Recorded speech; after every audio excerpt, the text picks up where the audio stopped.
నిన్న జరిగిన RCB SRH మ్యాచ్లో ఓ ఆసక్తికర ఘటన చోటు చేసుకుంది. స్టార్ ప్లేయర్లు విరాట్ కోహ్లీ, ట్రావిస్ హెడ్ మధ్య తేలికపాటి ఘర్షణ జరిగింది. ఆర్సీబీ ఇన్నింగ్స్ 4వ ఓవర్లో వెంకటేష్ అయ్యర్ భారీ షాట్లు ఆడుతుండగా కోహ్లీ హెడ్ పట్ల చాలా ఆగ్రహంగా ఉన్నట్లు కనిపించాడు. నువ్వే వచ్చి బౌలింగ్ చెయ్యి అంటూ సైగలు చేయడం కెమెరాలో స్పష్టంగా కనిపించింది. హెడ్ మాత్రం చిరునవ్వుతో స్పందించి అక్కడి నుంచి వెళ్లిపోయాడు. మ్యాచ్ అనంతరం ఆటగాళ్లు పరస్పరం హ్యాండ్ షేక్లు చేసుకుంటుండగా కోహ్లీ హెడ్ పట్ల మరోసారి అవమానకరంగా ప్రవర్తించాడు.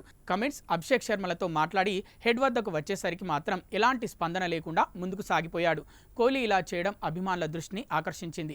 దీనికి సంబంధించిన వీడియోలు సోషల్ మీడియాలో వైరల్ అవుతున్నాయి. మ్యాచ్ విషయానికి వస్తే ఆర్సీబీపై ఎస్ఆర్హెచ్ 55 పరుగుల భారీ తేడాతో విజయం సాధించింది. ఈ మ్యాచ్ గెలిచినా ఎస్ఆర్హెచ్కు ఎలాంటి ఉపయోగం లేకుండా పోయింది. ఆర్సీబీ పాయింట్ల పట్టికలో అగ్రస్థానంలోనే కొనసాగుతుండగా ఎస్ఆర్హెచ్ 3వ స్థానంతో సరిపెట్టుకోవాల్సి వచ్చింది.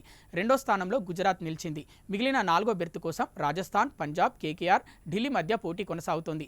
3వ స్థానంలో నిలవడంతో ఎస్ఆర్హెచ్ ఎలిమినేటర్ మ్యాచ్ ఆడాల్సిన పరిస్థితి ఏర్పడింది.